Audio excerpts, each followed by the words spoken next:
waxyaabaha muhiimka ah oo aan rabno waa wada ognahay laakiin inaan isku sii baraarujinaa waxay tahay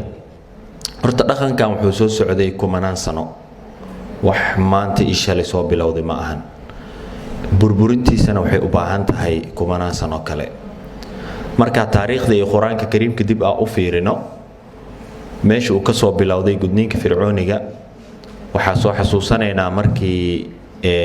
ninkii kibri ee fircoon ahaa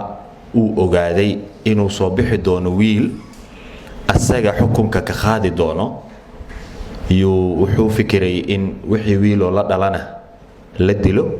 gabdhahana si aysan tarankoodii iyo micno u samaynin la baabi'iyo si oo ayagoo nool la baabi'iyo sababtoo ah gabar in gudniin fircooni la gudo waxay ka mid tahay waxay noqonaysaa gabadhaas ayadoo nool in nolosheeda qaar ka mid ah la baabi'iyay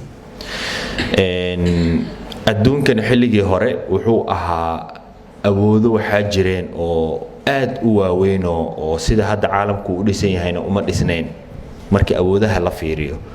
qofkii awood markaas helo waxa u fududaan kartay in wax walba uu rabo uu inta kale caalamka ka hirgeliyo marka dhibaato xoog badan ay ahayd marka waxaan rabnaa maanta waxaan ku fadhinaa dad badan oo tiradooda la sheegay waxa xaqiiqo ah qof walba oo anaga naga mid ah haddii ilaahay cimri iyo caafimaad uu siiyo qaarkeen qoysasaan mas-uuliyiin ka nahay qaarkeenna mustaqbalka qoysasay mas-uuliyiin ka noqon doonaan hirgelinta haddaa inteenan hadda aan bilowno way fududaanaysaa mustaqbalka in gudniinka fircooniga ah uu sii yaraado inaan ka qayb qaadano inuu sii yaraado dadaal badanaana looga baahan yahay mas-uuliyad badanaana saaran